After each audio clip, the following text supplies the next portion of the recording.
Hi investment traders, welcome back to the channel.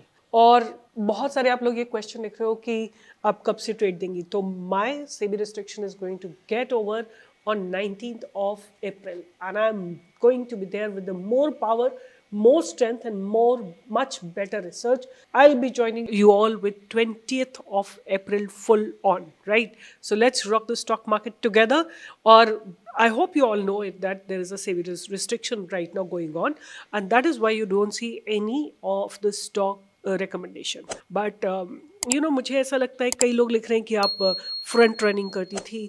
क्या front running करूँगी? आप मुझे बताइए। अगर मैं अपने मेंबर्स को सिखा रही हूँ, right, I am teaching them and they don't know how to put the orders. अगर मैंने 5 क्वांटिटी ले ली स्टॉक्स की और उसको ट्रेड कर लिया before I wrote it on the channel, ये फ्रंट रनिंग हो गई तो ठीक है। मतलब आई एग्री कि ये गलत था, राइट। अगर मैं कोई स्टॉक दे रही हूँ तो मुझे नहीं दिखाना चाहिए था अपने अकाउंट से, तो बिल्कुल भी नहीं दिखाना चाहिए था। बट उस समय ये आपको, अगर आपने जाके सेबी की वेबसाइट पे पढ़ा होगा, ये केस है 21-22 का। 21 when the COVID was still not gone, Delta wave was still on, तब से लेके और 22 तक का केस है। So the Covid was still not gone और हम लोगों को उतना सेबी का सपोर्ट भी नहीं था। आई थॉट कि मैं कहीं पे अपनी रिकमेंडेशन किसी को, like we don't charge anything for our recommendation. It's okay कि अगर हम 4-5 क्वांटिटी में ट्रेड कर रहे हैं। But again I would say कि देखो, गलती तो गलती है, राइट। उसका कोई जस्टिफिकेशन नहीं है। अगर रूल्स में था ये तो हमको नहीं करना चाहिए था, बट हमसे हुई गलती, राइट।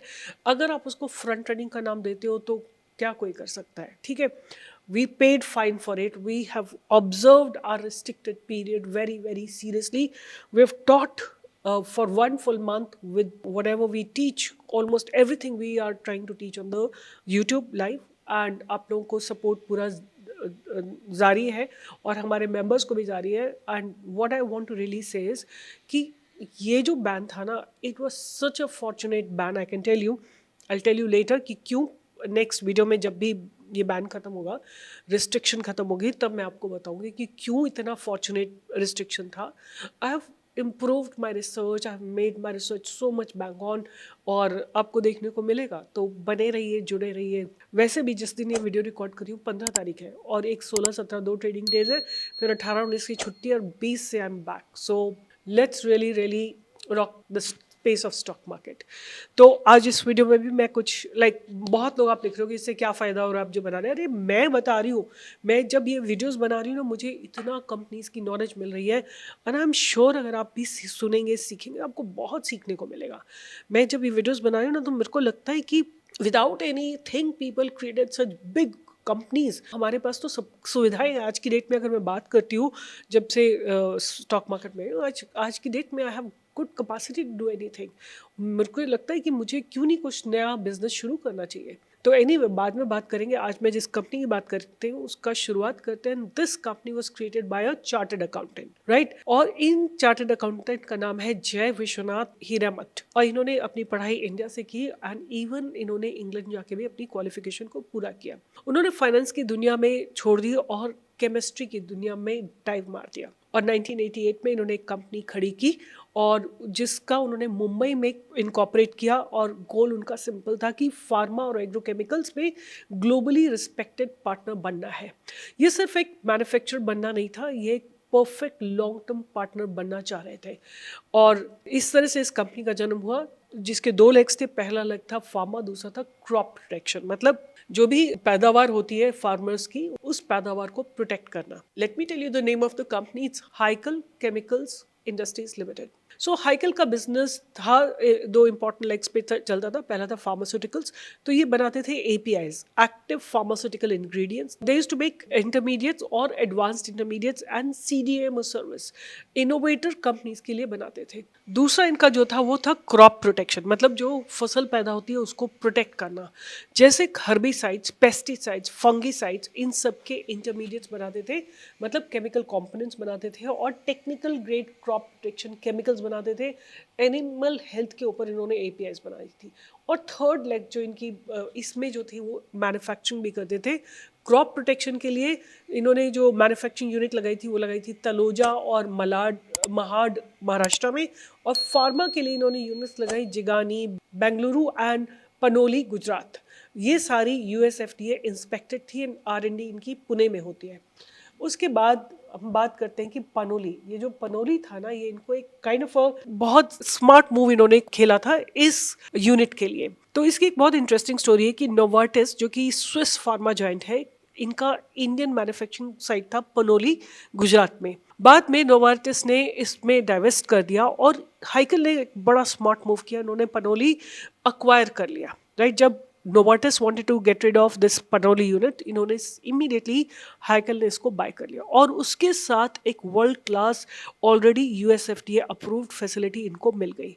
ये एक शॉर्टकट था for decades of validation skip करने का। मतलब इनको ना तो यूएसएफडीए अप्रूवल लेनी पड़ी, ना इनको फैक्ट्री खड़ी करनी पड़ी।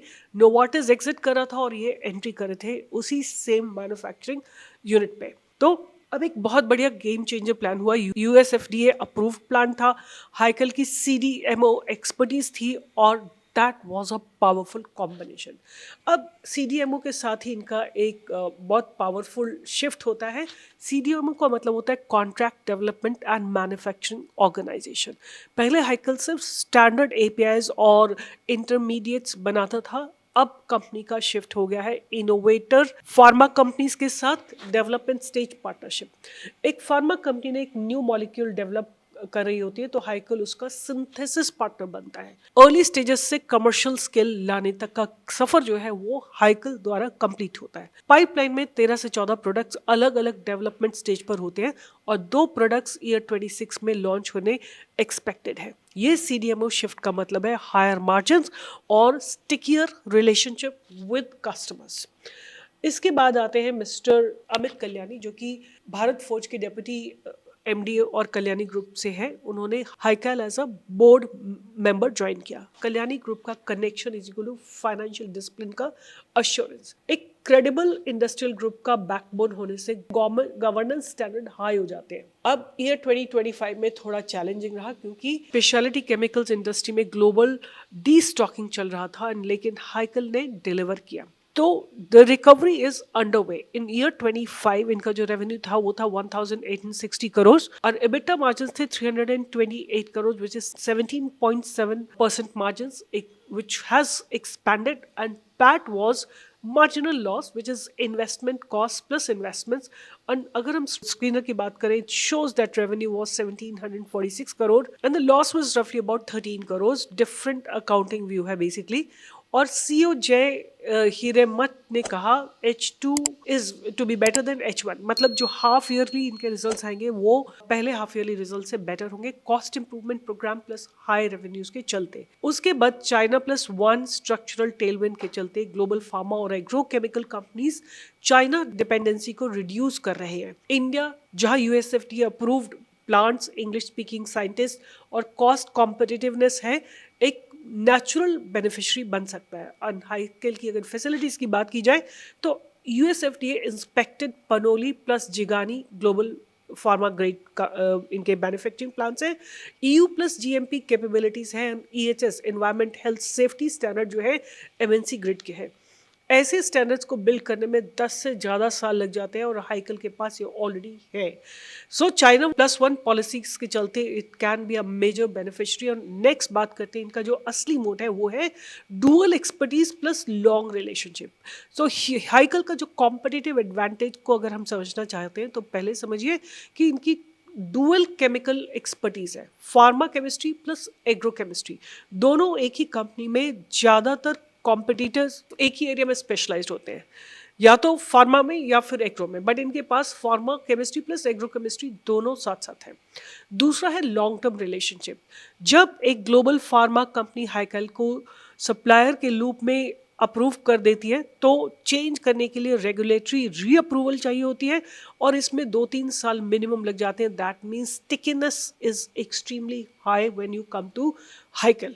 Next is there USFDA approved facility. ये दुनिया का सबसे स्ट्रिंजेंट मार्केट को सप्लाई करने के लिए एक स्ट्रॉन्ग टिकट है, because you have to be USFDA approved. Then next is basically इनका फ्यूचर क्या है। पहली बात CDMO boom plus recovery. Global CDMO markets is roughly about $200 billion plus और ये 7 to 8% CAGR से ग्रो कर रहा है. इंडिया का CDMO शेयर अभी भी 3 to 4% है, लेकिन कॉस्ट और क्वालिटी के हिसाब से ये 10% प्लस होना चाहिए.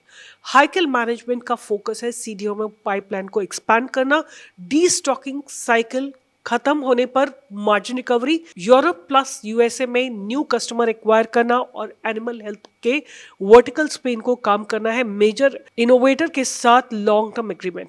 एंड फाइनल थॉट की बात करें तो 1988 मुंबई एक सीए जो केमिस्ट्री के लिए फाइनेंस छोड़ के आ गए. 2025 में same they have US FDA plan CDO में पाइपलाइन, नोवार्टिस की लेगेसी फैसिलिटी, कल्याणी ग्रुप का बैकिंग. जब दुनिया की pharma companies new molecules develop करती है तो हाइकल उनका इंडिया में ट्रस्टेड केमिस्ट्री पार्टनर बनता है.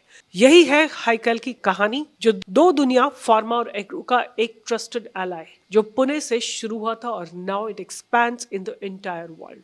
What do you think about this company called हाइकल? Right it in the comment box. And do wait for 20th of April. I'm going to come back with my live research on Telegram and on YouTube. I want all of you to support and be here. Let's rock the space of stock market.